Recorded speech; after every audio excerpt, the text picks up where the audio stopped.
Bueno, muy buena tarde para todos. Bienvenidos. Tenemos 14 personas. Nos faltan bastantes hoy, pero bueno, vamos a comenzar. Ya son las 6:17. Por favor, me confirman, me escuchan bien, están viendo mi pantalla. Sí, señor. Listo, gracias. Ok, bueno, que los demás se van incorporando. Listo. Entonces vamos con nuestro tema del día de hoy, el cual se deriva en una actividad que ustedes deben desarrollar para la siguiente clase. ¿Listo? Entonces ya ahorita les voy a explicar bien. Y es una actividad que pone a prueba primero todo eso que ustedes han aprendido en esos 6 niveles de inglés muy juiciosos que han adelantado durante estancia en la universidad, ¿cierto?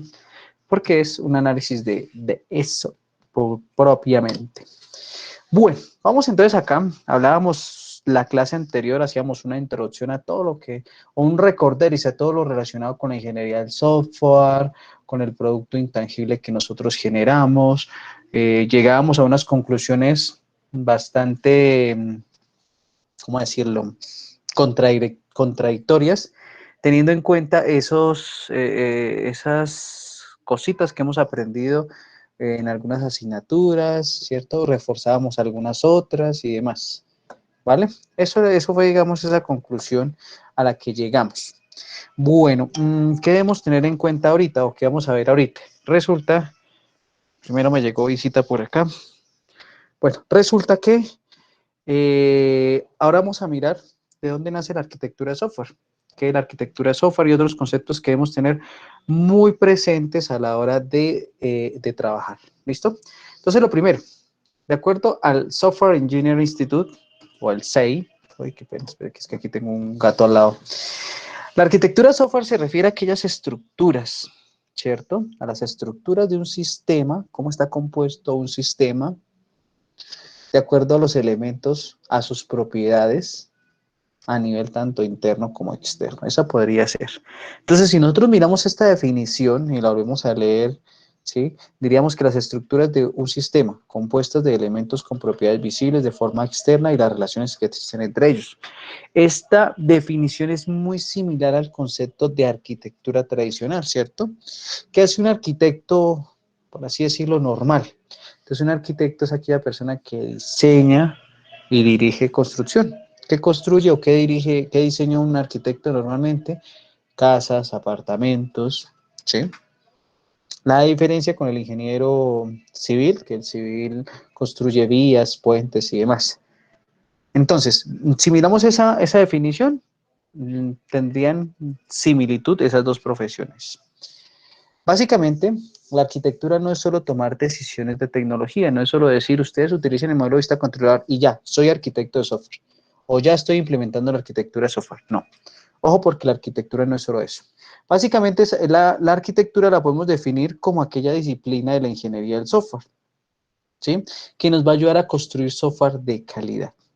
Esa es nuestra palabra, esta es nuestra línea base, nuestro norte a seguir, la calidad en el desarrollo del software, ¿sí? Y eso es algo que les voy a estar diciendo y vamos a estar centrados en toda esa parte. ¿Listo?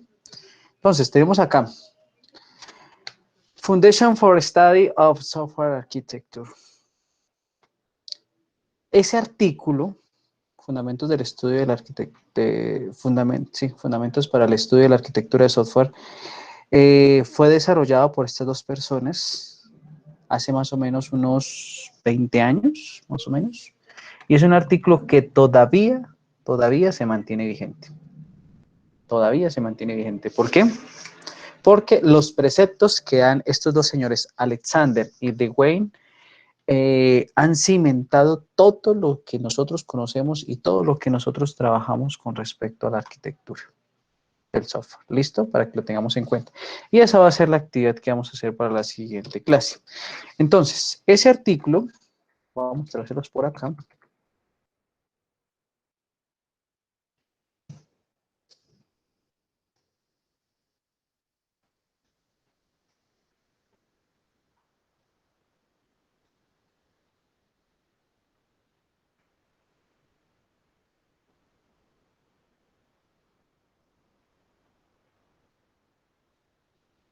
Listo, ese artículo, a ver, ¿dónde está? Listo, este es el artículo, mire, del 92, 19 años prácticamente de haberse escrito y todavía se mantiene vigente. Entonces, básicamente, este artículo es la base fundamental de la arquitectura de software. De ahí proviene todo y de ahí se han cimentado todos los libros, aunque bueno, la literatura a nivel de la arquitectura de software es algo escasa, pero lo que se ha trabajado con respecto a este tema se fundamenta en este artículo, ¿sí? Que fue postulado en octubre del 92. Entonces acá lo tenemos, nos hacen un resumen del artículo, la introducción, comenzando por hablar sobre el diseño de software, ¿cierto? Que es lo primero que nosotros vamos a tener en cuenta cuando hablamos de la arquitectura, por allá en la década de los 80 que ha pasado, ¿sí? La intuición, el contexto y la motivación para la arquitectura de software, el desarrollo a nivel de intuición acerca de la arquitectura de software, ¿qué más vemos por acá?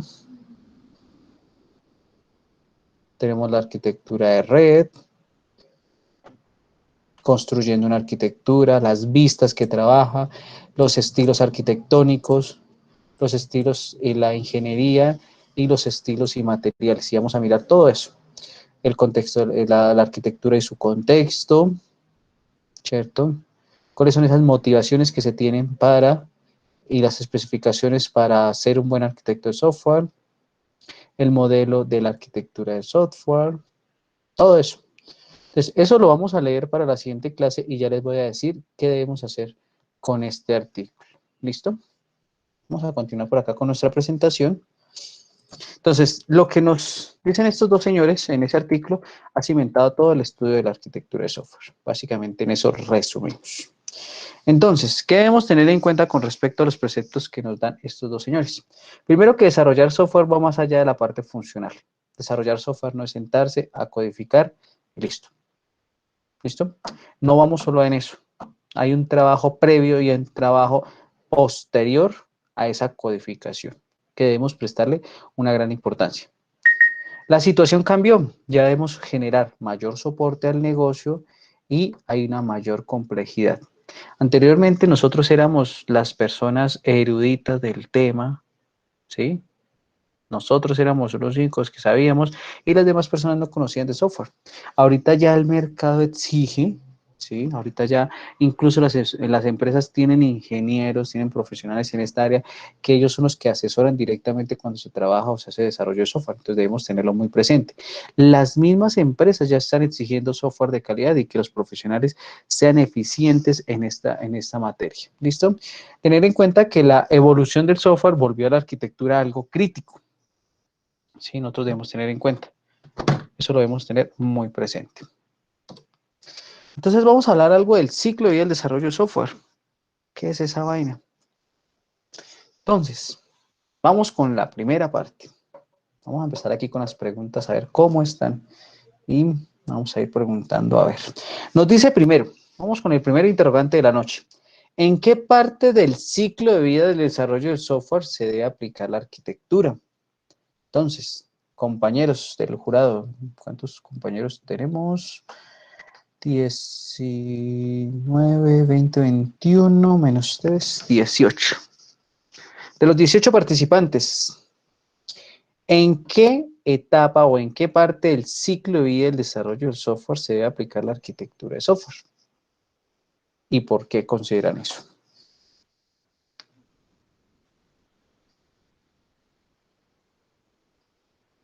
Bueno, vamos por... Pues yo personalmente creo que desde la parte del mismo análisis, porque si uno en la arquitectura de software, que creo que esto incluye las fases de levantamiento de requisitos y toda esa cosa, pues si uno hace un buen levantamiento va a poder llegar a un buen análisis, que es la primera parte del ciclo de vida de un software. Entonces yo creo que desde antes del inicio ya está ahí inmersa la ingeniería de software. O sea, antes del análisis. Sí, porque para poder comenzar con el análisis uno debe recabar los datos de qué va a necesitar, tiene que hacer el levantamiento de requisitos, o sea, uno debe saber qué necesita hacer para poder empezar a analizar, porque si ni siquiera le han dicho, usted no sabe sobre qué va a construir, pues es como complicado, ¿no? Creo que, o sea, esa fase va ahí ligada directamente a esa parte de recoger los requisitos y demás. O sea que podríamos decir, le ayudo acá, podría ser en la planeación, ¿cierto? Hablando que el ciclo de vida del desarrollo de software sea planeación, diseño, codificación y pruebas. ¿Sí? Planeación. Listo. Gracias, Diego. Vamos por acá a ver.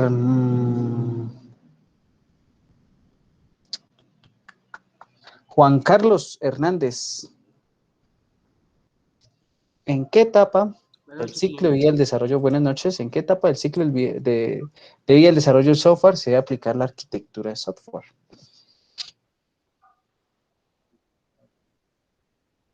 Uy, ingeniero, la verdad, sabe, me corchó. Yo creo que eso es como en la implementación. La implementación. Pero cogemos otro cursito por acá, a ver, bueno, aquí escribámoslo acá. En la implementación. Listo. Muchas gracias. A ver. No, pero démosle espacio a las No, no mujeres estoy también seguro, porque... ingeniero. No, no hay problema, no se estrese. Démosle espacio a las mujeres porque... Angie Caterini, buenas noches.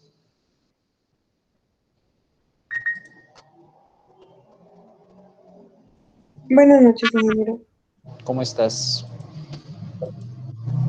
Bien, sí, señor, gracias.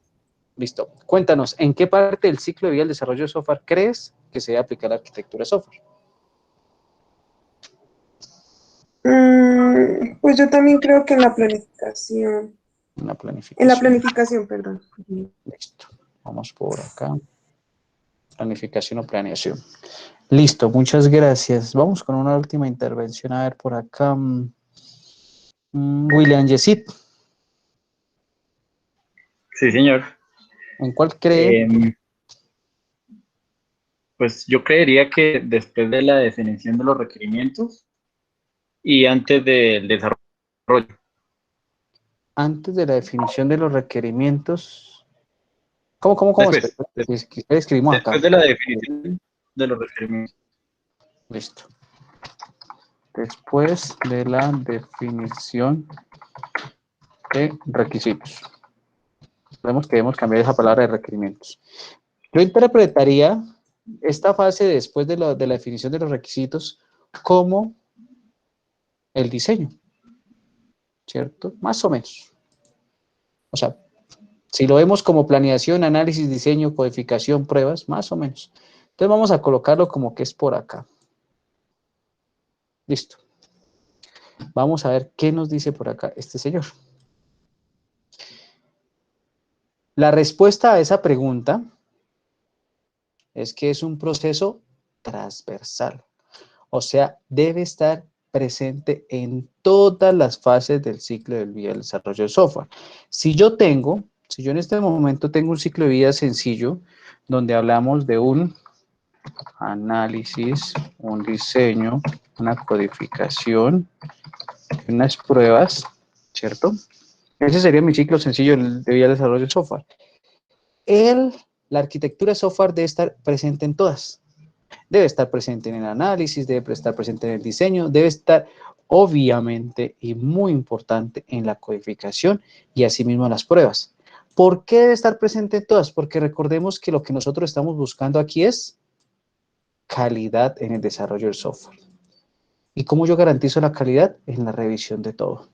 Mi calidad no puede ser solo al iniciar, ¿sí? Mi calidad no puede ser decir, por ejemplo, viéndonos a una empresa, mi empresa es de calidad porque tiene un sistema de gestión de calidad, ¿no? Porque si nosotros no lo implementamos, si no hay una persona que haga seguimiento a ese sistema de gestión de calidad, no estamos en nada, ¿sí? Un sistema de gestión de calidad, pensándolo de otra forma, pues no puede ser solo papel, ¿listo? Para que lo tengamos en cuenta.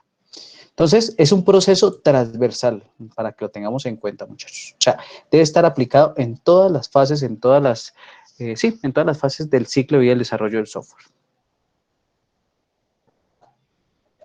Listo. Por acá tenemos una especie de diagrama de flujo, ¿cierto? Que nos dice cómo deberíamos trabajar la arquitectura de software. Entonces, por allá comenzamos con la definición de visión y el alcance del proyecto. analizamos las partes interesadas o los stakeholders, seleccionamos las estrategias de arquitectura. Para eso debemos construir un documento de visión y alcance, debemos tener paralelamente un documento de análisis global, ¿cierto? Esto deriva en estos primeros el documento de arquitectura, ¿cierto? La referencia, las recomendaciones, los riesgos, que ya vamos a hablar algo muy importante sobre los riesgos que nosotros debemos tener presente. A partir de esa selección de la estructura de arquitectura, vamos a elaborar, a hacer una elaboración de especificación de arquitectura, la calidad de esa arquitectura, los requisitos funcionales, ese fue el mismo error de siempre, la implementación de esa arquitectura, ¿cierto? Y la adherencia a la arquitectura. Entonces, anticipándonos a algo, y quiero que en esto tengamos especial cuidado. Nosotros siempre como arquitectos de software debemos plantear una matriz de riesgo. ¿Por qué? Porque resulta que cuando estamos trabajando en proyectos ya reales, nosotros debemos ser conscientes de que hay actividades que no podemos controlar. ¿Controlar como cuáles? Que dentro de nuestro equipo de trabajo la persona que sea el desarrollador fallezca. ¿Podemos controlar eso? No.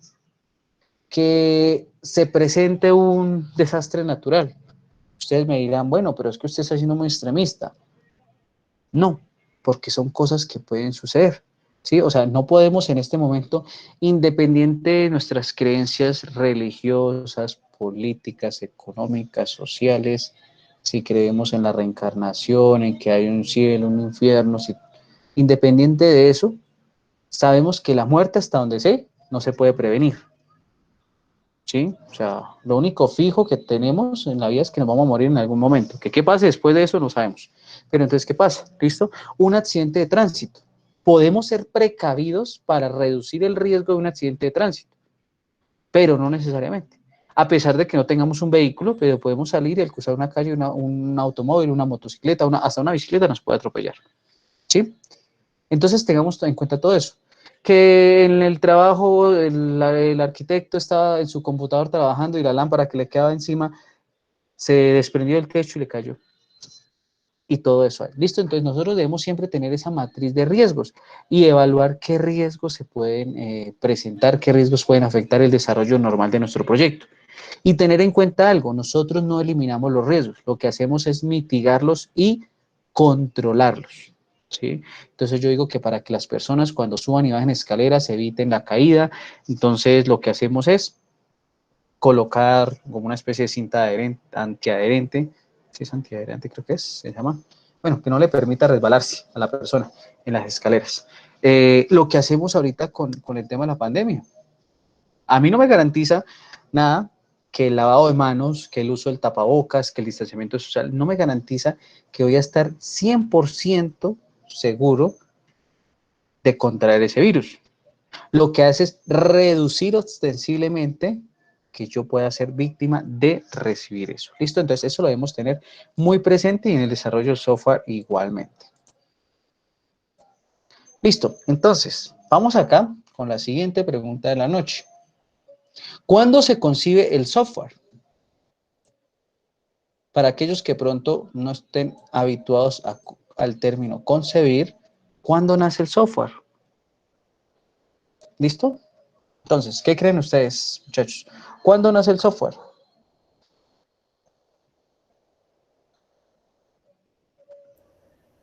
En el momento en que un usuario... Pues yo opino que cuando se crea el software es cuando todos los requisitos que pidió el cliente o la empresa ya se hayan establecido dentro de la aplicación, ¿no?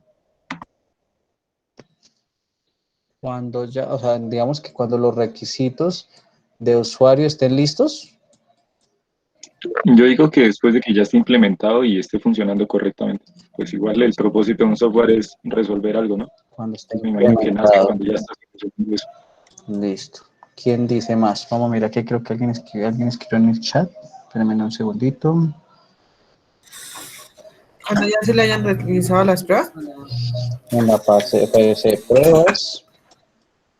Listo. Por acá nos dicen que en el diseño. Listo. ¿Alguien da más?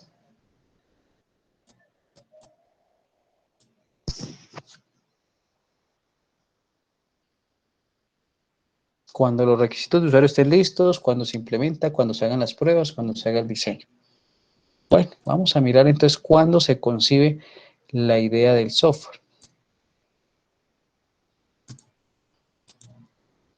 Cuando un cliente llega con la necesidad de solucionar un problema. Ojo, muchachos, por eso yo les decía aquí, concebir. ¿Cuándo se concibe el software? Y entonces nosotros normalmente nos habituamos a que el software es lo que ya vamos a entregar, y no.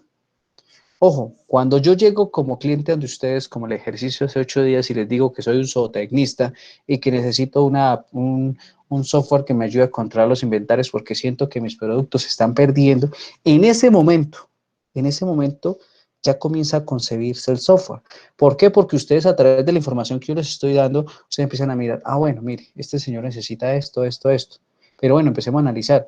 Este señor sabe manejarlo, este señor tiene los medios, este señor tiene un computador, ¿sí? ¿Realmente tiene un computador o lleva todo en libros? ¿Cuál es el presupuesto? ¿Cuánto está dispuesto a invertir? Todo eso, ¿listo? Entonces, la concepción del software o el software comienza su proceso de crecimiento, su proceso de nacimiento, ¿cierto? Cuando el cliente, cuando una empresa, cuando alguien nos solicita solucionar un problema. El problema de llevar inventarios, el problema de controlar horarios, el problema de controlar el despacho de buses en una terminal, ¿sí? Ahí lo tenemos, ¿listo? Entonces recordemos eso. Nos vamos siempre a lo que venimos trabajando normalmente. Y es una situación que se presenta mucho o que se presentaba a ustedes porque ustedes ya son personas que llevan mucho tiempo en el desarrollo de software, ¿cierto? Por allá cuando ustedes estaban en fundamentos, en programación 1, en estructura de datos, el docente que les impartía esa asignatura les decía a ustedes, vamos a hacer un programa que me ordene utilizando el método de burbuja, ¿cierto? O el Quicksort. O un programa que me calcule el área de un triángulo. En ese momento que el docente les colocaba esa actividad, se está concibiendo el software, ¿sí? Pero nosotros lo vemos como directamente ya cuando nos sentábamos a codificar o cuando ya lo estábamos entregando o que el docente nos estaba revisando y nos estaba colocando una nota por lo que, ¿cómo se llama? Por lo que no consideramos, ¿cierto? Listo, continuamos por acá. Entonces, debemos tener en cuenta algo en cuanto a la concepción del software. Se deben obtener necesidades para tener una visión del producto. Yo debo conocer qué quiere mi usuario, cuáles son los problemas, todo ese entorno que tiene involucrado a nuestro usuario, ¿listo? Al entorno como tal donde estamos. Vamos a identificar los riesgos, volvemos a lo que les digo, vamos a identificar los riesgos que afectan la calidad del producto. Riesgos como cuáles. El hecho de tener en mi equipo una persona que no sepa trabajar en equipo es un riesgo. Porque si nosotros recordemos que cuando trabajamos de equipo designamos tareas y demás, y voy a tener esta persona en la parte, va a ser el ingeniero de requisitos que va a estar encargado de toda la especificación de requisitos funcionales, objetivos de calidad, requisitos de usuario, y es una persona apática a trabajar en comunidad, pues nos va a generar problemas a los demás trabajadores, ¿listo? Ahí debemos identificar eso. ¿Qué pasa si nosotros tenemos una persona así? ¿Qué pasa si tenemos una persona incumplida con las entregas, con la asistencia a las reuniones y demás? Todo eso debemos tenerlo presente, porque se puede presentar, ¿sí? ¿Qué pasa? Los riesgos, cuando yo los analizo, yo digo, esto puede pasar. Si llegase a pasar, esta sería mi respuesta ante este riesgo, ¿listo? Acompañamiento del experto de software en todas las reuniones. Yo les decía a ustedes, si hablábamos de cómo se llama, ¿cómo se llama esto? En Scrum, en la técnica de desarrollo ágil Scrum, hay una reunión del kickoff. En fútbol es la patada inicial o el inicio, ¿cierto? Y en cada una de las reuniones, en cada uno de los sprints que, por ejemplo, maneja Scrum, o en cada una de las iteraciones que maneja OpenApp o XP, ¿cierto? En esas reuniones que yo tenga, sobre todo con el cliente, con la empresa, siempre debo estar acompañado de un experto del software. Yo como líder de proyecto no debo ser el único que esté ahí, y yo les decía a ustedes, listo, llevemos una persona que sea experta en software, una persona que sea experta en diseño, una persona experta en marketing y relaciones sociales, ¿sí? Que sepa hablar con el cliente, que sepa obtener la información de él. Recordemos hace 8 días el inconveniente que muchos, digamos, en muchas preguntas no se obtenía la información que ustedes querían. ¿Por qué? Porque de pronto nosotros consideramos que estamos con una persona que domina todos los temas del área tecnológica, ¿cierto? Y ese es un problema, nosotros no podemos inferir en eso, ¿sí? Entonces debemos mirar cómo llegar a esa persona, cómo analizar el conocimiento que tiene la persona a nivel de sistemas, de tecnologías de la información. Y a partir de eso, entonces, plantear esa batería de preguntas para poder obtener la información, extractar correctamente la información que nos quiera dar el usuario. Porque es que ahí podemos perder un potencial cliente, ¿sí? Para que lo tengamos en cuenta. El arquitecto debe estar desde el inicio y la concepción del proyecto. Fundamental, un arquitecto debe estar en todas las fases del ciclo de vida del desarrollo de software. ¿Qué debemos tener en cuenta también? En la fase de requisitos, de especificación de requisitos, el involucramiento por parte del arquitecto se hace más fuerte, ¿sí? El arquitecto debe ser aquella persona que esté en la capacidad de supervisar y dar su opinión, su punto de vista con respecto a los requisitos funcionales, ¿sí? Con respecto a los requisitos no funcionales u objetivos de calidad, y eso era un concepto que teníamos antes, nos vendían que un requisito funcional es algo que no funciona, ¿sí? Y ya esos requisitos funcionales son lo más importante en un desarrollo de software. Anteriormente consideramos que eran los requisitos funcionales, ¿sí? Y recordemos que esos requisitos funcionales son las funciones que cumple nuestro software. Ya entramos a mirar lo de los requisitos no funcionales u objetivos de calidad que ya le subieron ese estándar, porque nos van a garantizar eso, ¿sí? Son ítems para medir si nuestro software es o no de calidad. ¿Listo? Conocer las restricciones del cliente para las fases posteriores, cuáles son los requisitos no funcionales o atributos de calidad. ¿Qué quiere el cliente? ¿Sí? Los requisitos de usuario. A pesar, ojo acá, y esto debemos tenerlo presente. ¿En qué influye? Y va otra pregunta. ¿En qué influye que el cliente me pida una aplicación de un X color? Que la aplicación tenga que ser verde, de color verde. ¿Influye en algo en el desarrollo de software? ¿Es un requisito funcional o no funcional?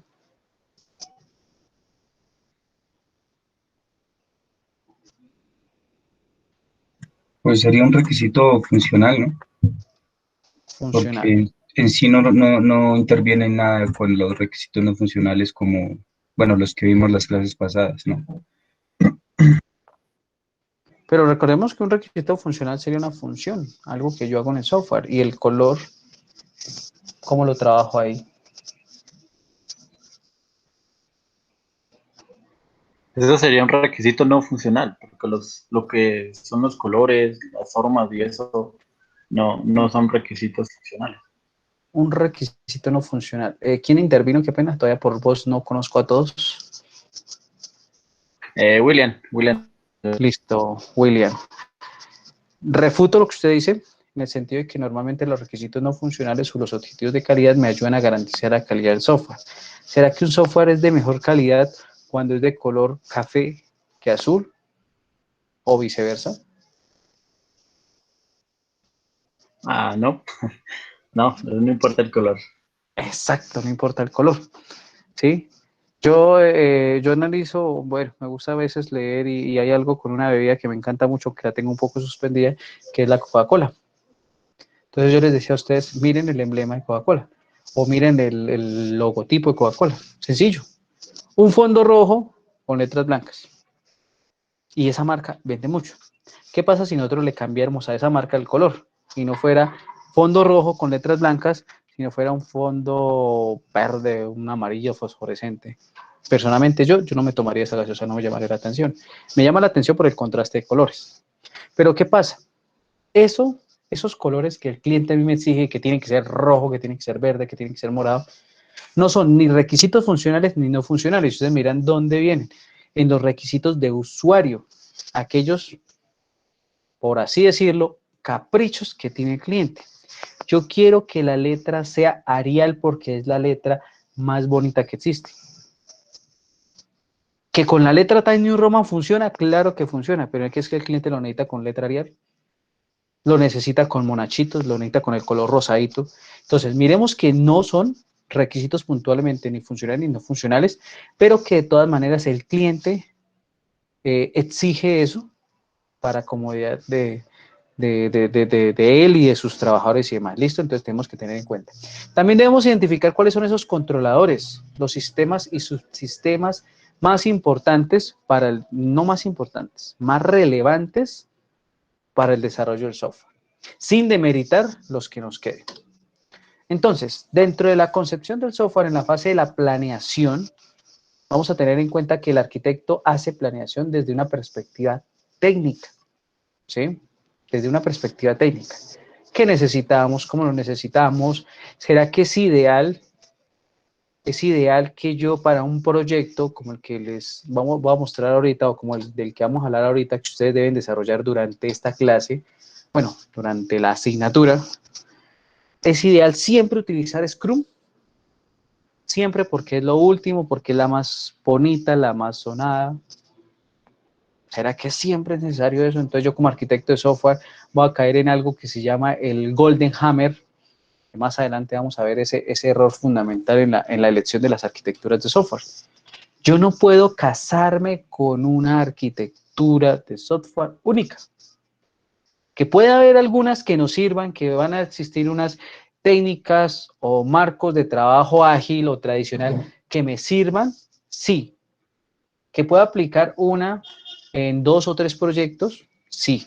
Pero yo debo analizar cada uno de los aspectos. No puedo decir siempre, vamos a trabajar Scrum porque es que Scrum me gusta y Scrum, yo soy especialista en Scrum.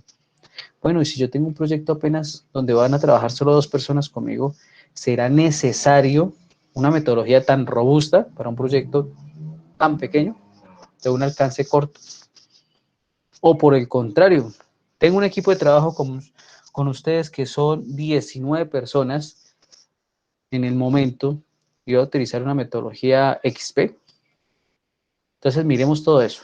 Tenemos que encontrar esa perspectiva técnica nosotros como arquitectos de software. También debemos tener en cuenta la guía de diseñadores y desarrolladores en su trabajo, el trabajo en equipo, ¿sí? Anteriormente, y por allá en épocas de cuando se hablaba de la crisis del software, una persona era la que hacía todo. O sea, es lo que ahorita nosotros podemos conocer como el full stack, el desarrollador de todo, ¿sí? Entonces, eso generaba problema, porque es que, ¿qué pasa? En el desarrollo de software, en la escritura de documentos, nosotros cuando estamos solitos trabajando, para nosotros todo ya es bonito, ¿sí? Para nosotros ya todo es bonito. Y eso pasa, por ejemplo, hay un dicho popular que todo niño recién nacido es bonito y todo muerto era bueno. ¿Sí? Así pasa con el desarrollo de software y con la escritura. Nosotros, a pesar de que lo leamos 10 veces, a pesar de que lo probemos, nos va a parecer bonito y funcional. Y llego, por ejemplo, el software que estoy haciendo y le digo a Sandra, pruébeme este software, y ella va a decir, mire, el color, la verdad, ese rojo con azul no contrasta, se ve muy feo, las letras no se visualizan bien, el scroll no funciona, cuando leo iniciar sesión no me pide la contraseña, porque es que yo ya estoy sesgado a que como en mi software es bonito, como es mío, pues sirve. Entonces, ojo con eso. Ese es un problema y debemos tener en cuenta toda esa partecita, todo ese ámbito para poder trabajar. Apoyar en la construcción de recursos, definición de perfiles, definición de tecnologías y volvemos con la mitigación de los riesgos. Importante. Porque es que nosotros debemos garantizar la calidad. Yo no puedo parar mi producción porque el día de hoy me le diagnosticaron COVID a mi arquitecto de software o porque me le diagnosticaron una enfermedad o tuvo un problema con el sueño y no pudo dormir y llegó tarde a la reunión a mi encargado de requisitos. Siempre debo tener un plan B que me pueda apoyar eso. Entonces, normalmente en un desarrollo de software, deben existir estos 3 expertos. En primera medida debe estar el gerente del proyecto, es el líder que va a trabajar, que va a encaminar esfuerzos, que va a llevar a su grupo de trabajo por el buen sendero. Mi arquitecto de software, el encargado de direccionar todas las habilidades, todas las actividades en cuanto al desarrollo del software, y aquel analista de negocios, ¿sí? Aquel analista de negocios que me asesore a mí, porque es que mi gerente de proyecto sabe de los dos, sabe tanto de negocios como de la arquitectura de software, pero no es experto en la materia. Él es un líder que va a llevar y que va a asignar tareas. Mi arquitecto es experto en toda la parte de la calidad del software y mi analista, pues toda la parte de conocer los negocios. Pero necesitamos del conocimiento de los 3, trabajando mancomunadamente para que nuestro proyecto sea de calidad, sea eficiente. Entonces, por acá tenemos que en la fase de diseño, ¿qué debe hacer el arquitecto? Debe tomar decisiones a nivel de arquitectura. ¿Qué arquitectura voy a tomar? Voy a tomar una arquitectura en 2 capas, en 3 capas, voy a utilizar una arquitectura modelo vista controlador, un cliente servidor, una arquitectura basada en servicios. Todo eso lo debemos tener en cuenta. Apoyar y delimitar cómo se va a documentar toda la arquitectura, qué documentos nosotros tenemos para especificar la arquitectura de software y demás. Vamos a hacer prototipos y maquetas. Esta es una falla que nosotros cometemos muchísimo en el desarrollo de software. Y volvemos a compararnos con el arquitecto tradicional, aquella persona que construye las casas, que las edifica, que las diseña. Considero yo, atreviéndome a decir, ningún arquitecto, ningún buen arquitecto va a construir una casa sin haber hecho planos y maquetas antes de eso. Como mínimo, planos y de una maqueta. No, me atrevo a decir, ningún arquitecto permite eso. Edison Caicedo se atreve a afirmar eso. Ustedes me podrán decir, no, está equivocado, hay arquitectos que hacen construyendo una vez sin tener eso. Para mí no, porque es que yo tengo que hacer esa simulación. Tengo que conocer cómo se va a comportar, cómo va a quedar, ¿sí? Tengo que respetar esos requisitos de usuario que me está diciendo que quiero la casa de 3 pisos, pero que el segundo piso tenga 10 habitaciones y en el primero solo tenga 1. Y que el tercer piso tenga un espacio de zona verde para poder cultivar mis alimentos. Y a través de cómo él determina cómo va a quedar esa distribución de habitaciones y demás, a través de un plano, de una maqueta y demás. Y eso es lo que nos falla a nosotros en el desarrollo de software. Nos falta modelar cómo se va a ver nuestro software. ¿Qué va a pasar si yo oprimo clic en un botón? ¿Qué evento se va a desprender? Todo eso lo debemos tener muy presente. Las simulaciones, como les decía, y todo esto es la fuente del trabajo para los diseñadores y desarrolladores. ¿Qué pasa? Yo debo hacer un correcto levantamiento de requisitos funcionales y no funcionales, requisitos de usuario y demás, y esta información se la voy a suministrar a mis diseñadores para que ellos, desde su perspectiva creativa, me diseñen la herramienta, para que yo esa herramienta, ese diseño que él me hace o ella me hace, lo pueda presentar ante el desarrollador, y el desarrollador tome esa imagen bien bonita, bien diseñado con colorcitos, esquemas y demás, y lo traduzca a un lenguaje de programación X, cualquier lenguaje de programación, ¿listo? Para que lo tengamos en cuenta.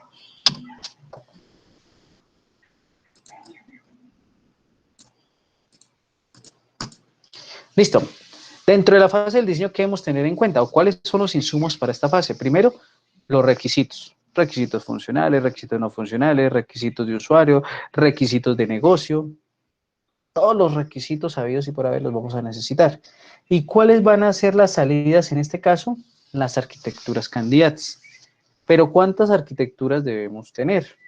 Yo puedo como jefe de un proyecto, como director de un proyecto, como arquitecto de software, plantear, y para involucrar a mi equipo de trabajo voy a plantear 3 arquitecturas, y entonces les digo, muchachos, de los 19 que tenemos acá, los 19 compañeros de trabajo para este proyecto, vamos a plantear que el proyecto para el desarrollo de una herramienta que me permita controlar,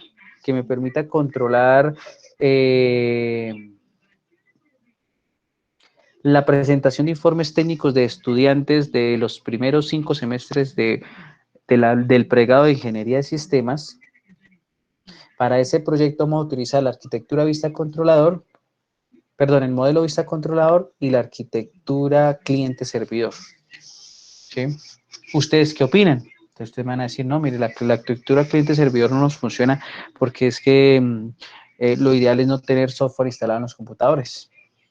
Propendamos por una solución web, propendamos por utilizar la arquitectura modelo vista controlador o el patrón arquitectónico modelo vista controlador. Habrá otra persona que esté de acuerdo con el modelo cliente-servidor, ¿sí? Y a partir de esa experiencia que cada uno de ustedes me va a dar, entonces, a partir de esa salida que yo ya propuse, o esas arquitecturas, voy a poder tomar una decisión mucho más fuerte, mucho más vehemente y mucho más eficaz para el desarrollo del software. Entonces, ¿dónde hacemos la evaluación del proceso de arquitectura? ¿Cierto? ¿Dónde hacemos esa evaluación?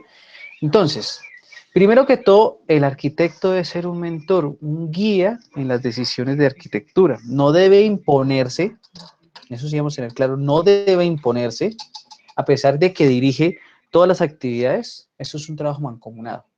Entonces debe ser ese guía, debe estar capacitado para orientar al personal bajo su mando para entregar un producto de calidad. Debe entregar las decisiones claramente tomadas y debe garantizar que las decisiones se implementen en el código. Volvemos al sistema de gestión de calidad. Mi empresa es de calidad no solo porque tiene un sistema de gestión de calidad, sino porque hay una persona que exige, que gerencia ese proyecto y demás. Entonces, ese arquitecto debe estar en la capacidad de supervisar el trabajo de los desarrolladores y que si hablamos de utilizar X cantidad de métodos, funciones, atributos en el desarrollo de software, estén implementadas ahí, ¿sí? Que toda esa parte de modelamiento de UML, que los diagramas de casos, de uso, de secuencia, de colaboración, realmente se vean en el código, ¿sí? Que ese diagrama de clases con las 5 clases, con una relación de herencia, con una relación de ¿cómo se llama?, de cardinalidad y demás existente, se apliquen, ¿sí?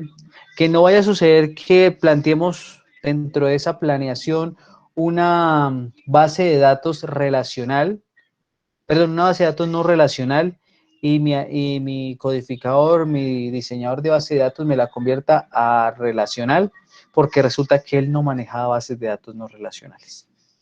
¿Listo? Entonces, ojo con esa parte. Todo eso debemos tenerlo muy presente a la hora de trabajar. También debe realizar revisiones de pares, revisión de la adherencia de la arquitectura y venimos otra vez con los riesgos. Revisemos nosotros como arquitectos de software si realmente el personal que está trabajando con nosotros tiene conocimiento de lo que estamos hablando, ¿sí? Conoce qué es un sprint, conoce qué es un Scrum Master, si nos vamos a otras metodologías como RUP, conoce cuál es el análisis basado en requisitos, si vamos a trabajar con con técnicas como OpenApp, sabe que tenemos 5 fases y que son fases iterativas e incrementales. Todo eso debemos tenerlo presente y yo debo estar en la capacidad de revisar junto con mi equipo de trabajo cómo se están adheriendo mis compañeros. Realmente esa arquitectura de software sí sirve y si sí sirve, ¿por qué no me está dando los resultados esperados? Entregar los casos de prueba y herramientas. El arquitecto de software, cuando ya el software está en construcción, cuando ya está listo, debe ser la primera persona que pruebe el software, pero asimismo debe delimitar, debe determinar cómo se van a hacer esas pruebas. Venga, yo voy a hacer solo pruebas de caja blanca, de caja negra, de caja gris, voy a estar presente en las pruebas, voy a enviar el software a una persona desconocida para que él me haga retroalimentación al respecto. Todo eso yo lo debo documentar y lo debo especificar también que los resultados de esas pruebas sean contundentes en la mejora de la calidad del proyecto. Ya hablando por allá en la fase de la producción del software, el arquitecto debe recibir la retroalimentación, ese feedback. ¿Qué pasó por parte del programador? ¿Será que realmente los requisitos funcionales y no funcionales fueron implementados correctamente?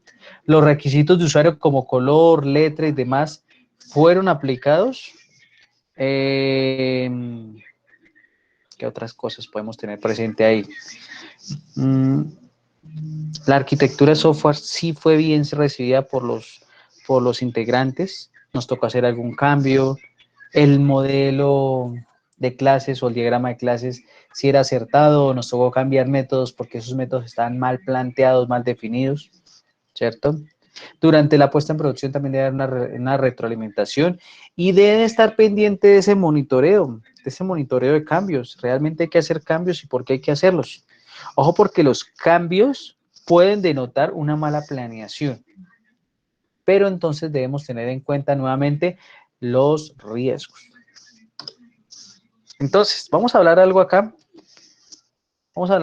puntualmente sobre qué es el diseño arquitectónico y el diseño detallado, que son aspectos que debemos tener en cuenta a la hora de desarrollar software. Entonces, por una parte tenemos el análisis de requisitos, de todos los requisitos del proyecto, y por otro lado el diseño detallado. Y básicamente la intersección de estos dos, ese punto en común va a ser la arquitectura de software. Entonces, nosotros hablamos por allá en los lenguajes de programación que tenemos lenguajes de alto nivel y tenemos lenguajes de bajo nivel. Aquí en la arquitectura también tenemos ese tipo de diferenciación. Tenemos el diseño de la arquitectura de alto nivel o llamado diseño de arquitectura y tenemos el de bajo nivel que es el diseño detallado, como yo llego a la minucia del desarrollo de las actividades. Entonces, tengamos en cuenta algo, la arquitectura es una vista del software desde 40.000 pies de altura con una profundidad de 1 pulgada. O sea que básicamente la arquitectura se enfoca en problemas más allá de los algoritmos y estructuras computacionales. Lo que yo podría inferir con esta definición es que básicamente la arquitectura lo que se va a centrar es a revisar todo el proyecto, toda su estructura, el manejo que se tiene, ¿cierto? Teniendo en cuenta conceptos como las buenas prácticas de programación y diseño, la integración de las pruebas, la gerencia de proyectos y demás. Esto, la arquitectura se enfoca en problemas más allá de los algoritmos y estructuras computacionales. No es pantallazos ni el mejor algoritmo, es abstracción a un mayor nivel. Recordemos que uno de los mejores paradigmas de programación, por no decir el mejor, es la programación orientada a objetos, porque recordemos que el mundo no es lineal, no es estructurado. El mundo funciona en base o con base a personas que tienen características, que tienen funciones en sus vidas, en sus trabajos y demás. Entonces acá tenemos cómo se trabaja la arquitectura y cómo se trabaja el diseño. Cuando hablamos de niveles de abstracción podemos tener de alto o de bajo nivel.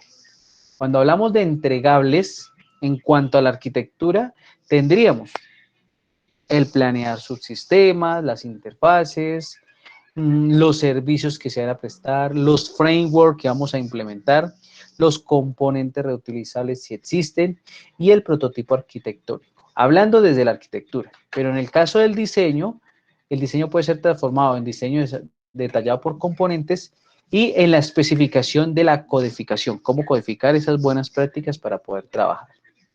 Revisando las arquitecturas, las áreas de enfoque en cuanto a la arquitectura podría ser esa selección de tecnologías que vamos a implementar para nuestro proyecto, partiendo de unos requisitos funcionales u objetivos de calidad y un manejo de riesgos.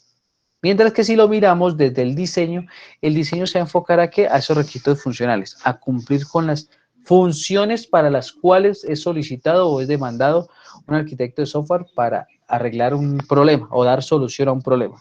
Y producir ingenium, ¿cierto? Producir conocimiento, producir soluciones. ¿Qué debe tener en cuenta entonces un arquitecto dentro de todas estas áreas? Sus decisiones deben ser tácticas, estratégicas, deben tener unos lineamientos asociados o enmarcados en reglas, políticas de la institución y en patrones. Perdona que se me fue mal, no es patrones, sino patrones, en patrones de desarrollo. Entonces acá tenemos cómo funcionaría en sí la arquitectura. La arquitectura es la base para hacer un diseño, el cual me permite una implementación de un código desarrollado. Entonces miremos que esa arquitectura básicamente son los cimientos para un diseño e implementación de un código de calidad. Todo de calidad, ¿cierto? Quality o calidad.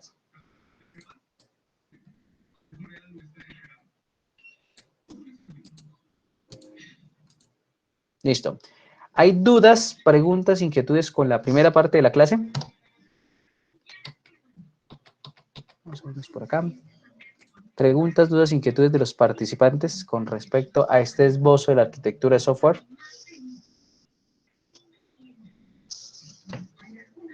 Bueno, por acá nos dicen que no, señor, que no hay problema, listo. Bueno, vamos entonces con lo que vamos a adelantar para la siguiente clase. ¿Listo? Entonces, atención con el trabajo que ustedes deben desarrollar a partir de hoy, que van a tener plazo para dentro de 8 días. Unas 21 personas, creo que son como 22, 23 más o menos. Bueno, ustedes en pantalla tienen el arquitecto, perdón, la base para la arquitectura de software, que es el artículo Fundamentos para el Estudio de la Arquitectura de Software. Ese artículo lo van a tomar ustedes los 22, 24, 25 estudiantes que hayan en la asignatura, lo van a leer y lo van a sustentar la siguiente semana. Es un trabajo grupal. Entonces me explico. Resulta que Jefferson llegó y dijo, muchachos, yo me sacrifico por todo, yo voy a exponer el artículo, lo voy a explicar todo la siguiente semana. ¿Listo? Jefferson viene, prepara su exposición para el siguiente, y Jefferson está jugando por la nota de todos. Pero resulta que no vamos a trabajar de esa forma. Vamos a dividirnos por equipos. Ah, bueno, entonces, somos 24 dividido entre 3, 8, entonces vamos a sacar 8 grupos de 3. Y entonces el primer grupo va a hablar sobre la introducción del artículo, el segundo va a hablar sobre los modelos, las vistas y demás. ¿Cómo lo deseen presentar ustedes? ¿Listo? ¿Que van a hacer un solo grupo de 24 y todos van a hablar? Vale. ¿Listo? Que lo van a presentar con videos, con diapositivas, con un foro, con una mesa redonda, con un juego en Kahoot, no sé. ¿Listo? Como deseen. Ese día ustedes deben ya traer leído el artículo, son 13 páginas. Entonces lo deben traer leído, analizado, para ser sustentado y bien explicado para mí y para sus compañeros. ¿Hay dudas con respecto al trabajo que debemos hacer? ¿Dónde encontramos ese artículo, ingeniero? Listo, ya se los voy a compartir ahorita inmediatamente que en el aula y se los comparto al grupo de WhatsApp para que lo tengamos ahí todos. ¿Listo?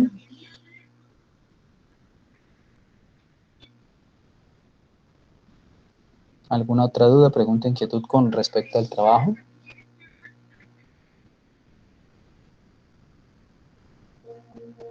Creo que no se puede traducir porque viene como en imágenes. Dígame, Juan Carlos. Una pregunta, ingeniero. Señor.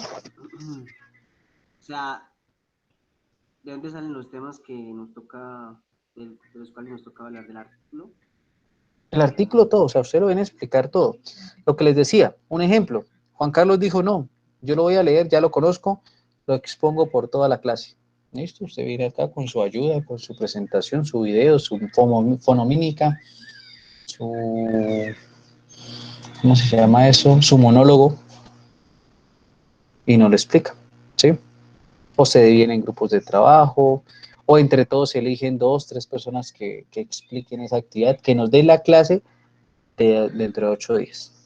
¿Listo? No, un foro y lo socializamos entre todos. Un foro y lo socializan entre todos. ¿Sí? O sea, esas son ideas. Y creo que,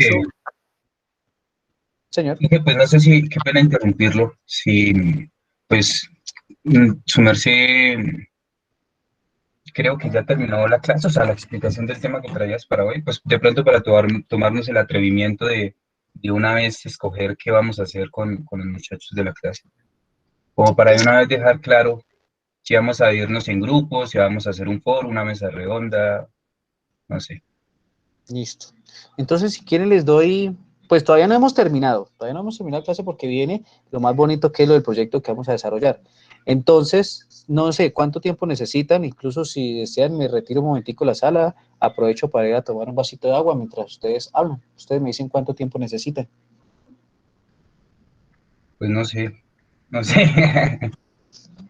Bueno, vamos a tomarnos 15 minutos, ¿listo? Entonces a las 7:30 continuamos acá. ¿Listo? Si quieren lo que les digo, aquí está la sesión abierta, yo me retiro mientras voy por un vasito de agua y vayan charlando. Ustedes definen, hay propuestas ahí, lo que decía Diego de un foro y socializarlos todos, una presentación, un juego, no sé, una cartelera por allá recordando épocas de primaria y secundaria, no sé. Sí, o sea, eso lo definen ustedes, listo, entonces aprovechemos, los dejo para que vayan socializando esa parte.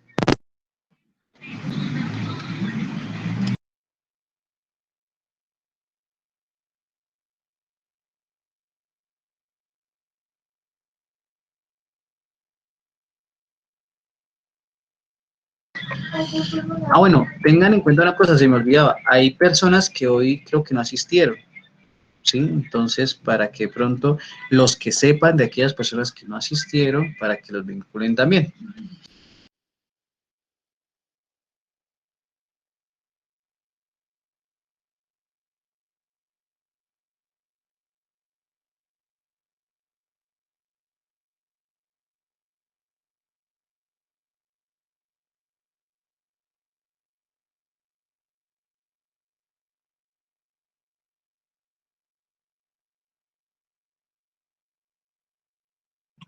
Bueno, compañeros, pues la verdad no sé cómo piensen tomar la actividad,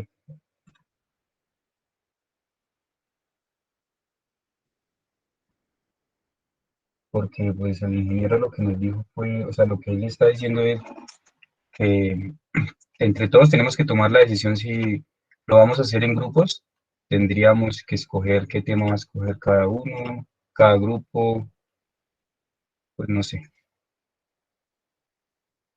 Es que es demasiado rollo, más bien lo leemos todos y hacemos una lluvia de ideas, data de clase o algo así, que eso es como fuera. Sí, sí, o sea, me parece bien. Ahora, pues la cosa es que tendría que, no sé, Diego, que, o sea, si hacemos un foro, creo que tocaría que hubiesen uno o dos monitores para la parte de la intervención, ¿no? Y pues se debate acerca de todo lo que diga el artículo. Pues no sé qué opinan los compañeros, si lo sometemos a votación o qué hacemos. Esa es la idea que hay una idea de hacerlo en grupos, entonces no sé qué decisión tomen ustedes. Ahí lo mejor es hacerlo en un foro que todo el mundo aporte y que cada uno tenga su oportunidad de hablar. Yo estoy de acuerdo con el foro.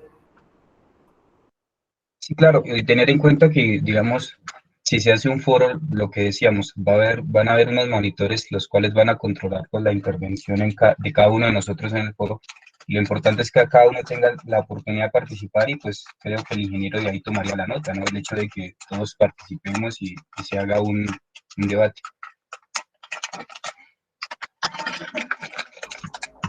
Sí, un foro sale mejor.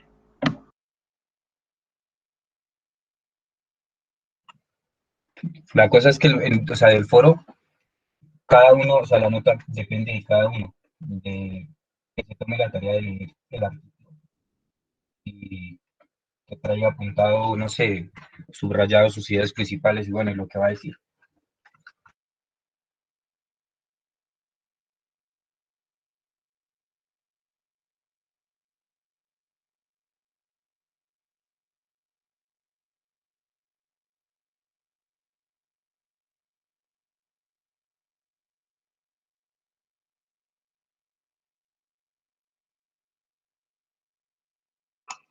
Pues creo que con eso estamos todos de acuerdo, ¿no?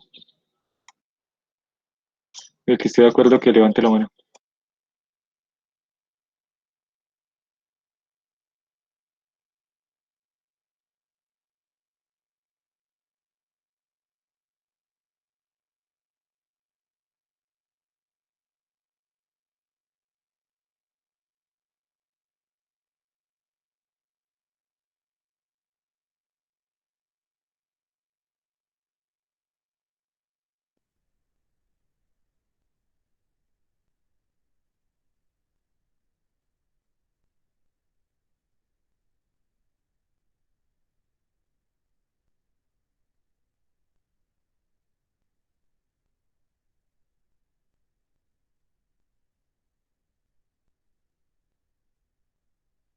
pues creo que 11 personas han votado que por el foro.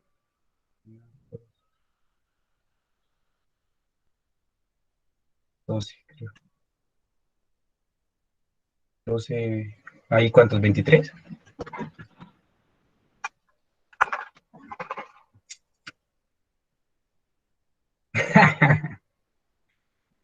Listo, entonces dejemos el foro. Ahorita le decimos al ingeniero y pues ya le preguntamos que si hacemos un foro que pues cómo haría la parte de la evaluación y ya.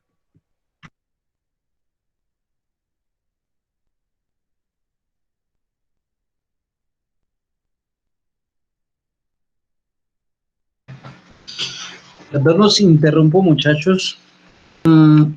Si ya tenemos ¿cómo se llama? Un tema definido, pues si gusta ahorita me lo hacen saber. Entonces aprovechen, tomen un descansito. Nos vemos, ¿qué? 7:30. En ¿En 8 8 días? días. Sí, claro. No. Si ya tienen decidido, tomen un descanso. 7:30 continuamos para explicar lo del proyecto, ¿vale? Porque ahora tenemos que trabajar en lo del proyecto. ¿Listo? Entonces aprovechen un tinto, algo de comida, algo no sé, y ya continuamos. Ahí sí, ingeniero.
¿Todos listos?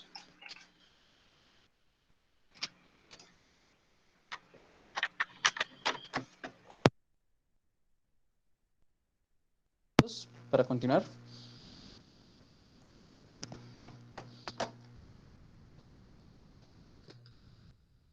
Yuhu. Ok, listo.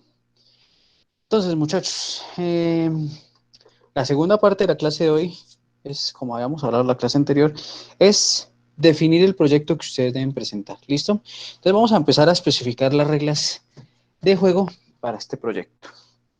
Vamos a irnos por acá. Nuestra, ¿dónde está el borrador? Borrar toda la pantalla. Listo. ¿En qué va a consistir nuestro proyecto? Primero, pueden trabajar en grupos de máximo 3 personas. Y no es obligatorio, pueden trabajar individual, grupos de máximo 3 personas, pueden trabajar en parejas, como deseen. Listo, para esto, ¿qué necesitamos? El proyecto como tal que ustedes deben presentar completo es el desarrollo de un software para el, no, dejémoslo como aplicación. Desarrollo de una aplicación para la gestión de horarios del programa. ¿Cuándo pasa eso?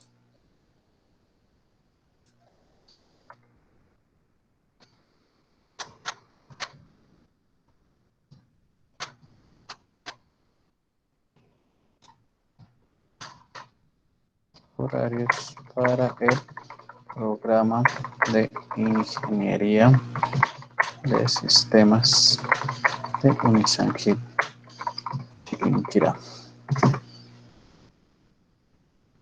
¿Listo?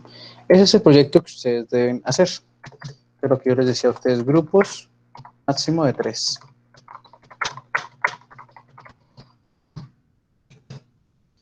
¿En qué lenguaje de programación lo van a hacer? En el que ustedes deseen.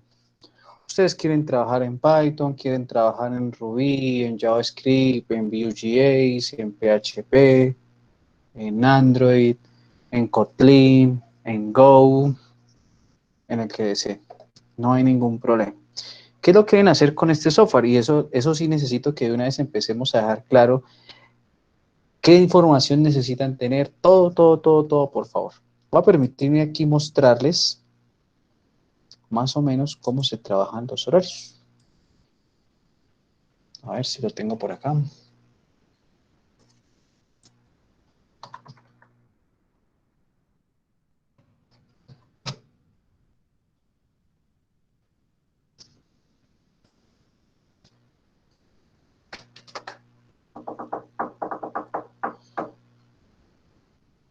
Listo.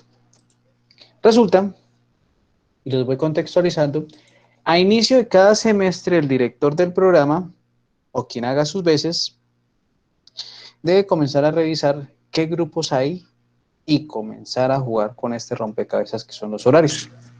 ¿Sí? Entonces yo empiezo a decir, listo, para primer semestre lo vamos a aperturar nocturno, hablando ya, por ejemplo, de primer semestre 2021-2. Va a ser nocturno. Entonces, todas las clases se deben ver desde aquí hacia abajo en esta franja. Y debo entonces decir, listo, álgebra superior va a ir aquí en esta partecita, introducción a la ingeniería va a ir aquí en estas 2 horas, fundamentos de programación va a ir aquí y aquí, diseño estudio por computador va a ser este. ¿Sí? Y listo, fácil, cuadrado. Resulta que no es el primer semestre que el director del programa debe visualizar. Está el segundo semestre, el tercero, cuarto, quinto y demás. Asimismo, tener en cuenta algo, que vienen como las restricciones que ustedes deben tener en cuenta. Resulta que, por ejemplo, vamos a mirar acá. Ingeniero Andrés Bonilla, quien imparte diseño asistido por computador, dicta otras asignaturas por allá más adelante que son...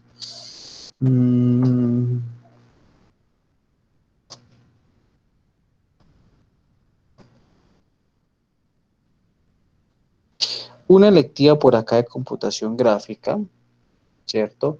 Investigación de operaciones.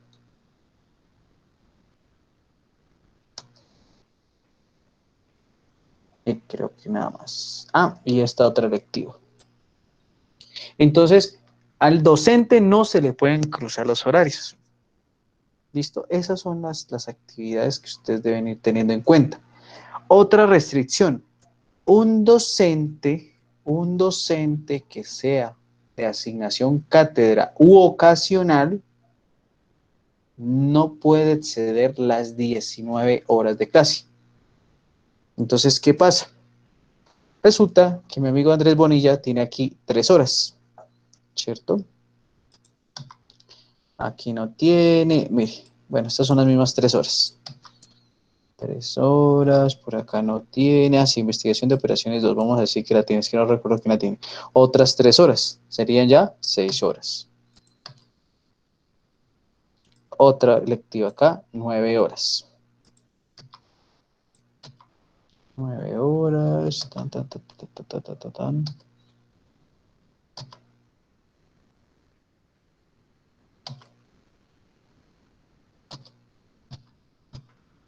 Y digamos que diseño estoy por computador porque no recuerdo qué otra asignación tiene. Listo, 9. Tendría 12 horas.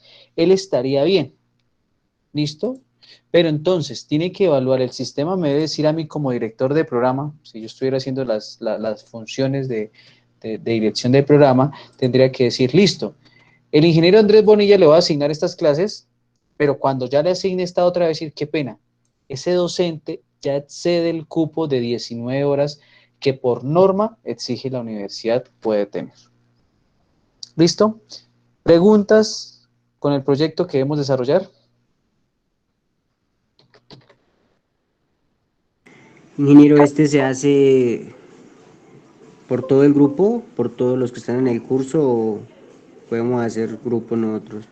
Claro, grupos. Usted puede solo, parejas o en grupos de 3. Tiene problema. O sea, lo máximo que pueden trabajar son 3 personas. Lo mínimo, pues 1. O sea, todos vamos a trabajar en el mismo proyecto, ¿verdad? En el mismo proyecto. Ah, ok. Entonces, ¿qué pasa? ¿Cuáles van a ser las diferencias? William dijo, yo voy a trabajar solo y voy a hacer un desarrollo en NetBeans utilizando Java. Perfecto. Lo va a hacer conectándose a una base de datos hecha en SQL Server. Bien por usted. Diego Poveda dijo, no, qué pena, yo me voy a venir a trabajar con Fanny, por ejemplo, y van a ¿cómo se llama? Van a trabajar un desarrollo móvil. Van a trabajar en Android Studio con una base de datos en MySQL a través de un web service. Listo, bienvenido. Otros más osados dijeron, vamos a trabajar con Python, vamos a trabajar con C# conectado a una base de datos en Oracle. O otros más, no sé cómo definir esa expresión o cómo catalogarlos. No quieren trabajar bases de datos, van a trabajar archivos planos. Bueno, listo, válido. Esa es la decisión de ustedes, ¿listo?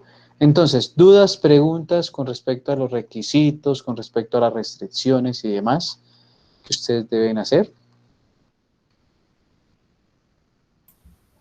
Sí, ingeniero, una pregunta. Señor. ¿Lleva documentación el proyecto? ¿Debemos hacer documentación, objetivos, planteamiento, problema y demás? Más que esa documentación que es necesario, la documentación que yo exijo puntualmente es toda la ingeniería del software.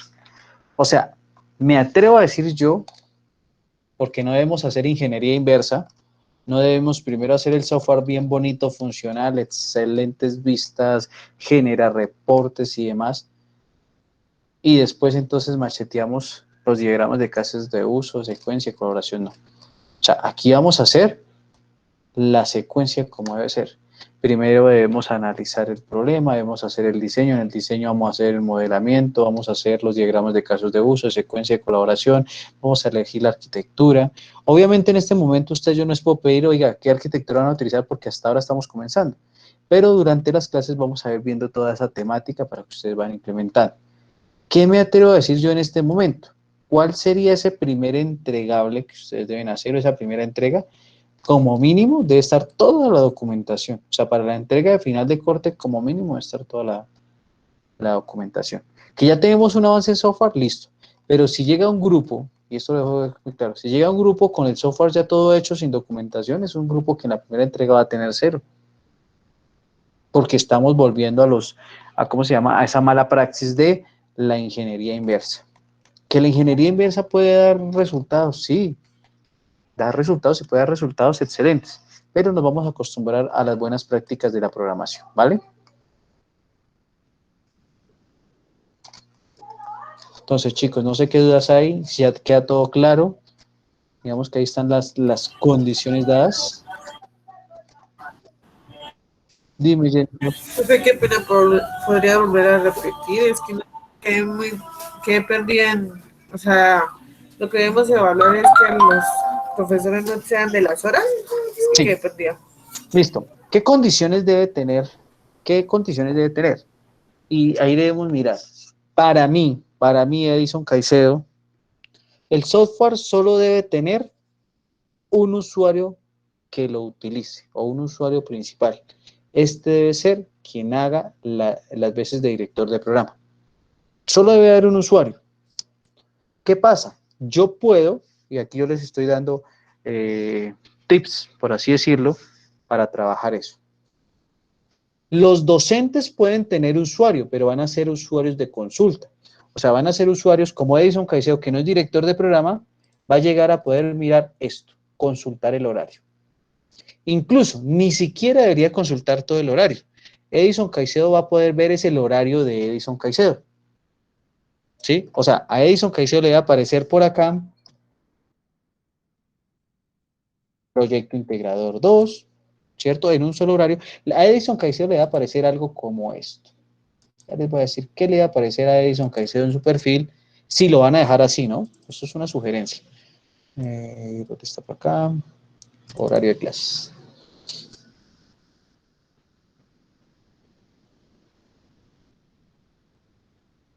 Esto es lo que le va a aparecer nomás a Edison Caicedo. ¿Cierto? Entonces a Edison Caicedo le va a decir que los días lunes a las 6:15 tiene Proyecto Integrador 3, a las 7:05 bases de datos, el día martes va a tener Introducción a la Ingeniería, va a tener Administración de Bases de Datos, va a tener Proyecto Integrador, Trabajo de Grado, ¿cierto? Y, por ejemplo, Andrés Bonilla no va a poder ver mi horario, ¿sí? Porque a Andrés Bonilla no le interesa mirar mi horario.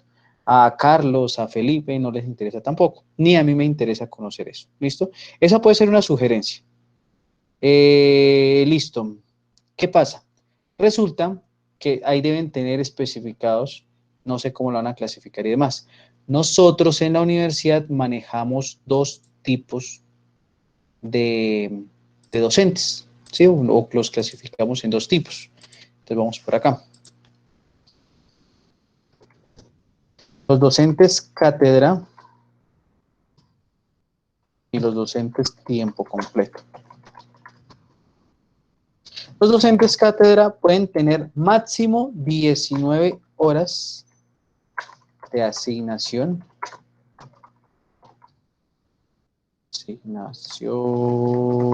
semanal. ¿Sí? Me imagino yo en este momento, que cuando esté el ingeniero Nelson al frente del sistema y esté ingresando la asignación que tiene Felipe y lleve 18 horas y le va a asignar una asignatura, por ejemplo, de 2 créditos, se le va a exceder, le va a decir, qué pena, una alerta, no se puede asignar más porque él excede el cupo, algo así. En el caso de los tiempos completos, nosotros podemos tener una asignación mayor, ¿sí? Pero pues ya ahí se manejan unas cosas contractuales, que bueno, eso sí ya lo define la universidad. Pero debemos tener en cuenta esa restricción. No sé qué otras cosas tengan presentes para eso. Para mí, vuelvo y digo, solo debe haber un usuario. O sea, el usuario principal y quien debe modificar, alterar todo eso es el director de programa. Pero pueden haber usuarios de consulta que van a ser los docentes de la facultad. No sé, Jennifer, ¿qué otra duda haya para todos? ¿Qué otras dudas hayan? Ingeniero, y para este primer corte, ¿cuál sería el producto entregable? Como mínimo, debería ser toda la documentación del software. Entiéndase por el análisis de los requisitos, el levantamiento de los requisitos funcionales, no funcionales, hubo objetivos de calidad, toda la parte de modelamiento de sistemas, UML, diagramas de casos de uso, diagramas de secuencia, diagramas de colaboración, todo eso básicamente. Como mínimo, ¿no? Diseños de mockups, modelo entidad-relación si la base de datos va a ser relacional, diagrama de grafos si va a ser una base de datos no relacional, el diccionario de datos, todo lo que precede al desarrollo del software. O sea, una ingeniería del software revuelta con un modelamiento de sistemas, una gerencia de proyectos, así básicamente. ¿Sí? Que ustedes pueden entregar en el primer avances, valga la redundancia, del desarrollo del software, claro que sí. Pero si el avance es solo ¿cómo se llama? El software, ahí ya perdieron esa entrega. Sugerencia, para ese avance lo podemos trabajar en formato IEEE, utilizando el formato IEEE. ¿Listo?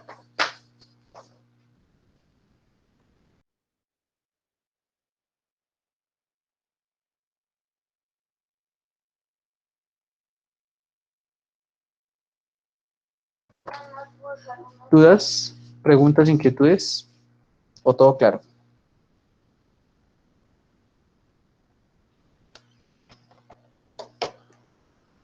El lenguaje de programación, los entornos integrados de desarrollo, los gestores de bases de datos, es libertad de utilizarlo. ¿Listo? ¿Qué más? Bueno, deben definir cuál es la técnica de desarrollo ágil o tradicional a trabajar. Van a trabajar con Kanban, van a trabajar con OpenApp, con XP, con Scrum, con RUP, con... ¿Sí? Toda esa partecita debe estar bien especificada, ¿vale?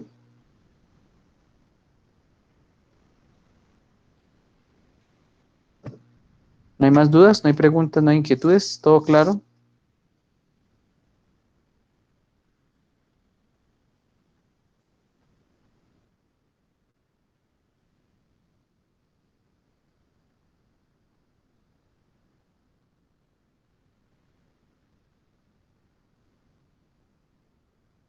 Listo, chicos. Entonces no habría más dudas. Por el momento no, listo.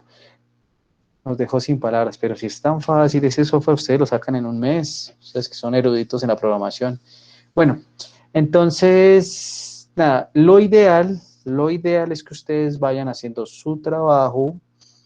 Primero, pues la conformación de los grupos, van a trabajar de forma individual o grupal. Bueno, eso sí ya es libre albedrío. Dos, lo ideal es que ya vayamos planeando metas, vayamos haciendo un cronograma y demás de trabajo. Tres, los entregables que ustedes consideren. Cuatro, todas las dudas que puedan ir surgiendo, ustedes las tienen que ir haciendo, ¿sí? Recordemos que esto vienen siendo básicamente las reuniones con el cliente.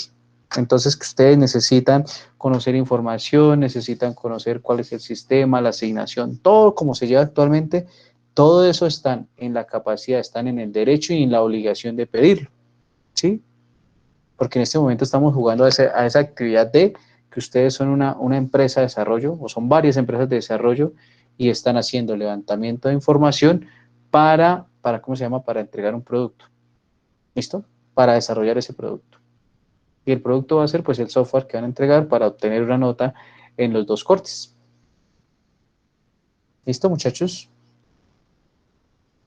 Entonces, ¿quería todo claro? Yo creo que vamos a dejar... La nota final, la nota son los entregables del proyecto.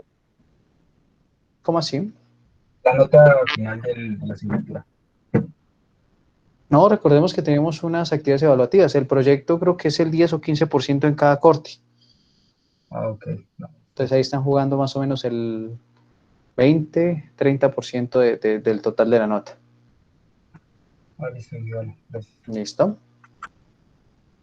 Listo, muchachos. Por último, recordarles, entonces, lo que hayan decidido en cuanto al trabajo, la forma de presentar en la siguiente clase, todos deben quedar muy claro, o sea, o todos deben tener muy claro el tema, ¿cierto? O sea, que si yo en el momento puedo hacer un quiz o una pregunta o algo aleatorio, a decirle, por ejemplo, a Jefferson, quién es el autor del artículo, pues Jefferson va a estar en la capacidad de decirme, mire, es fulanito de tal, él hace esto, fue presentado en tal fecha y demás, ¿sí? Entonces, independiente de la forma que ustedes hayan elegido para, ¿cómo se llama? Para trabajar, para explicar, para sustentar ese artículo, debe quedar comprendido el tema por todos. ¿Listo?